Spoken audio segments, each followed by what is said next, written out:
Hey there, everybody. Welcome to another episode of Stand Your Ground Studio. This is Scott, and today I need to talk about the Brexit scenario because this is obviously a huge event, and this is something that's, I think, tripping a lot of people up because this is the narrative taking a big step forward, but it zigged when everyone thought it would zag, and it's kind of got everyone discombobulated. So we need to talk about a bunch of issues. But because of a lack of time, and this is a huge issue that's just going to keep rolling forward, especially probably by Monday morning's opening bell in the markets, I just want to get something out there nice and quick, and then we'll roll with it as it develops. So first confession is that I wasn't even following the Brexit. I've been overwhelmed with so much material, I just kind of unplugged for a little bit. And even so, when I woke up on Friday, somehow I was still surprised by the result. And for about 5 seconds, it felt like maybe it was a positive thing until I logged on to, CNN, and this is the first thing I saw. And immediately I started thinking, no, this is the narrative taking a giant step forward. Because apparently it's going to set off a ripple effect in every direction on almost every level that could destabilize the economy, compromise security, and the political atmosphere all around the Western world. So first things first, this is not a victory against the globalist agenda. I know there's a lot of people out there claiming that. There's an obvious divide and conquer strategy playing out here. There's a sharp divide going on. And even the vote itself was very close to a 50-50%. Because for every issue, there can't be consensus. Everyone has to be divided on it, and everyone has to be increasingly digging in on their emotional beliefs on every topic. And the Brexit is a perfect example of that, because when you unpack it, there's like dozens of topics inside of it, and every one of those is split up too. So just like every other issue, this is about division and polarization, which destroys any possibility of public consensus. Throughout the news stories I've been scanning, there's a public outcry for people to take back their national sovereignty. There's this resurgence in nationalism, and there's this isolationist view that's suddenly popping up out of nowhere, at least in the media, and numerous times I saw it referred to as an upcoming Independence Day, which alludes to that revolution that I keep mentioning. So for a lot of people, it's starting to look like the elite are losing control of their corrupt system. But this is sitting on a bedrock of rampant security and economic issues that are waiting to go off like a powder keg, and all of a sudden the mainstream media is all too willing to admit that we probably have a recession on our hands because of this event, and that is a giant red flag because I've been waiting for this to happen. So now that we have an event to blame, we can start admitting that maybe we're facing a financial crisis. So every news thread that will lead to the perfect storm just took a big step forward. All those news threads are becoming more entangled than ever. There's a 50-50 split of opinion on nearly every topic, and it looks like we're going to expose the global elite very soon. Even the mainstream media is hinting at it. In other words, this is the next step towards everything I've been talking about. That's a very dangerous one too. And before I dive in, just notice that there's an explosion of events and resulting coverage, and it all happened in roughly a 24-hour period, and I'm hardly going to put a dent in it, but you should start to feel how none of it really seems all that organic. To me, it feels staged, and you can tell me how you feel by the time we get through this. So Saturday, somewhere around 5:30 in the morning, I just started looking around for what I could find, and here we have The Economist. They have this whole layout good to go, and it's everything I'm talking about. So this is the projection of all the bad effects that are coming very soon. And of course, The Economist is slanted towards keeping everyone with the status quo. So here we go. It's a tragic split. How to minimize the damage of Britain's senseless self-inflicted blow.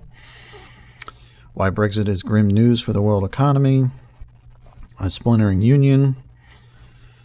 A disunited kingdom. So now Scotland may have to split from the UK to maybe get back into the EU, and Ireland has to think about this too. After the vote, chaos. Again, this is what they're projecting out there. A country divided. The results paint a picture of an angry country divided by class, age, and region, and probably everything else too. The IMF lays out the grave consequences of the Brexit, and Brexit contagion spreads in the bond markets. So everybody who voted for the Brexit is going to be painted out as, what did you do? Why did you vote for this? Look at the damage that's being done. And this is going to be an ongoing thread in the oncoming months, both in Europe and in America. So again, just a few snippets from what happened, economic fallout. There's a quick snippet from one of the articles I just showed you. The Bank of England said this morning we're well prepared for this. It may cut its main interest rate from its present level of a paltry 0.5%, and may even revive its quantitative easing program, and a recession in Britain nevertheless seems likely. And real quick, like within the last week, days before this happened, I finally started seeing mainstream media articles starting to use the word recession. So they timed this seemingly perfect. $2.1 trillion in global stocks lost in one day. You know what happened here. And we have our first special that happened. I didn't see it, but they had it ready to go within the day. So again, they're letting us know that a huge fallout is coming. And just another quick example, Alan Greenspan had to come out of the woodwork and tell us what he thinks about it. He calls Brexit the tip of the iceberg, says the euro is failing, so he adds on to that. But he also gave us some other subtle warnings because he's using this as a springboard to kind of put out there that maybe we're in larger trouble than we think. Here's part of it. Fundamentally, what we are looking at is a massive slowing in the rate of real incomes across the whole European spectrum. It's caused essentially by output per hour in virtually every country slowing to a halt. It's not the case only in the United States, where it's obvious in the extreme, but pretty much around the OECD. Now, the result of this is that real incomes are not going anywhere. And that is creating a serious political problem, which is not easy to resolve, and I'll get to that momentarily. So in that clip, he's talking about real income, which is the value of your income measured against inflation, and he's talking about how it's falling flat everywhere and it's kind of extreme. So my point is, whenever people like these come out warning us about the growing storm, it's not an early warning. It's definitely a late warning that the storm is brewing. We just now have a global conundrum that we can blame the situation on. Another issue, security and stability. So why the U.S. is freaked out about Brexit. Let me just go here. So the outcome of Britain's referendum instantly pitched an already weakened Europe into a new crisis, opening the possibility that other member states could choose to leave the EU and create new headaches for Washington. If the Brexit vote results in a domino-like ripple of similar votes or political victories, the experiment of a united Europe could come to an end. It would make the continent less able to help the U.S. push back against Russian assertiveness along Europe's eastern seam. Another quote, Britain has been a traditional U.S. partner on efforts to stabilize Afghanistan and cooperate in the Middle East on issues ranging from Iran's nuclear program to Israeli-Palestinian peace and the scourge of ISIS. One outcome of the Brexit vote could be less help from the UK and other NATO allies in the Middle East and elsewhere. So again, they're pointing towards the lack of stability that's going to happen and the resulting chaos that's probably going to happen. They're just projecting that out there. And so when we talk about how, in the upcoming slides, about how there's going to be this big isolationist, nationalist push, where people are going to start pulling away, that's going to overlap perfectly with the chaos starting to erupt. This is the beginning of the revolution, and the two are going to coincide. And it wasn't weird how all in a day all these stories came out of all these political leaders trying to do exactly that. So France's National Front leader, Marine Le Pen, said the French must now also have the right to choose. Dutch anti-immigration politician said the Netherlands deserve an exit. Italy's Northern League said, now it's our turn. And here this editor saying, in all my years watching European politics, I've never seen such widespread sense of Euroscepticism. And a little bit further down on that same article, last Friday, Ms. Le Pen had told a gathering of far-right parties in Vienna, France has possibly 1,000 more reasons to want to leave the EU than the English. She said the EU was responsible for a high unemployment and failing to keep out smugglers, terrorists, and economic migrants. And this is going to be the battle cry of the right throughout this whole process. So let's go ahead and tie that into U.S. politics. Trump on Brexit, America is next. So here it goes. British voters just shattered political convention in a stunning repudiation of the ruling establishment. Donald Trump is betting America is about to do the same. Voters in the UK did more than reject the European Union and topple their pro-EU Prime Minister David Cameron. They also set off a cascade of events that could spark global economic chaos, remake the Western world, reverberate through November's presidential election, and challenge U.S. security for years to come. The referendum campaign, just like the U.S. election, has boiled over with populist anger, fear-mongering by politicians, hostility towards distant political elites, and resurgent nationalism, exposed a visceral feeling in their electorate that ordinary voters have lost control in the politics that shape their own lives. Its success raises the question of whether those forces will exert a similar influence in America in November. Considering how it's almost a perfect overlap, I'm going to say yes. That's kind of how they want it to play out. Remember, a civil war and revolution is coming. So I'm going to flip over to that article. It's the same one. And here's a quote from Trump. Again, we're putting truth in plain sight so the public can see it. Come November, the American people will have the chance to redeclare their independence.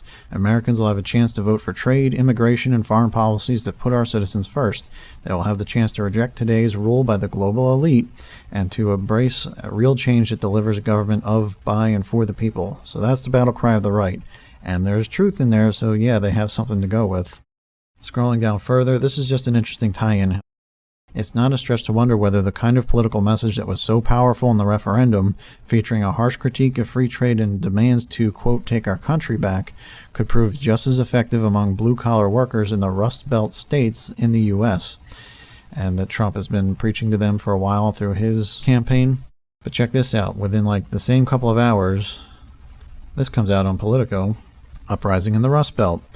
And it's this life in the story of, or it's like a portrait story of Cambria County and how they've almost always been faithfully Democratic, and they're switching over to Trump because they don't really trust the system anymore. I'm just going to scroll through it real fast, show you how long it is. And there probably was a lot of prep work in this, and it came out within the same amount of time as everything else, like a couple hours of that last article. And even here, so they're saying this could be the revolution for Trump and how he could take back all the blue collar workers. But even here they say that there's a mistrust for Hillary and for Trump. It's mistrust in all directions. I wanted to throw that in there. One other point. This is interesting. Same day, after Brexit, what? U.S. secessionists hankering for a Texit. So yeah, legally it's not going to happen. They can't really do that. But they're fostering the sense of rebellion and pulling away. And this caught my attention. Yeah, the other states are doing the same thing, but a 2014 poll showed nearly a quarter of Americans are open to their states leaving the Union, and they don't qualify it in any way whatsoever. It's just interesting that they're putting this out there. A couple more comments about Brexit and Texit. And we intend to mimic the process here in California, so they want to do the same thing. So think of the gun grab they just went through. So a group there who opposes what it calls mass domestic surveillance and militarization of California's local police departments said the state has the resources to go it alone, and doing so will be in the best interest of Californians. So I see a lot of people getting swept up in this movement to take our country back at the exact same time all those negative consequences are going to hit. And on that note, that's exactly what I'm seeing all over mainstream media, how people are buying into it and saying the NWO is being exposed. And it's in mainstream media, and even Nigel Farage, who apparently was behind the push for the Brexit, said it straight up. This is a blow to the New World Order, and he sends a biblical message saying that the Judgment Day has come. And when they do that, they're sending a spiritual message too. This really makes me think of John Boehner last September, when he quit and did his crocodile tears, and he said these false prophets are pushing a forced agenda, which I talk about in other videos. They send messages when they do this, and it's all out in the front. This is the beginning of the revolution, and I even see thought leaders like the Free Thought Project falling for it as well. And I don't know, it seems kind of obvious to me that maybe we shouldn't be falling for this for all the reasons I just said. At the exact same time that Nigel does this story comes out. So their campaign had this slogan, let's give our $350 million a week that we give the EU to the National Health Service. And other people can comment on this better than me.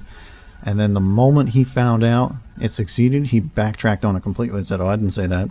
And it is the worst interview ever. It looks like the shadiest politician ever. On this interview, go look it up. It's like comically bad. And then all this starts happening, all this regret over it. And they're making exposés of voters who voted because they didn't think it mattered. So they just said whatever. And now that they have the consequences of the Brexit, they're regretting it. And they look like fools. And that's what the other side is going to look like. That's what the left is going to see in the right. So that's the left-right paradigm. And if you don't quite see what I'm talking about with this false revolution and we're being led into it, I'm going to go ahead and let Alex Jones take over and show you what he just said. Congratulations to the people of the United Kingdom. You have dealt a death blow against the authoritarian covert project for world government. They denied that they were even building an EU decades ago. Then they said that it was elected and wasn't dictatorial. Then they said they wouldn't restrict free speech, which they've done. The EU bureaucrats have exempted themselves from taxation. These people are classical criminals, politicians transferring the power from nation states to a multinational body where they and their families rule forever like royalty. And despite all the vote fraud, all the intimidation, all the threats by the EU, The people of the UK have said no, a huge blow against tyranny, a huge boon for liberty and freedom and sovereignty and populism worldwide. This is a great victory. Congratulations to the folks in the UK. We see nationalism rising here in the United States as well. Donald Trump has come out against world government, said this is a serious blow against globalism. Nigel Farage and Donald Trump globally helping lead us against the New World Order. And you, the info warriors, spreading the word for all those years. You are the tip of the spear in this fight. You are the resistance. So congratulations to you.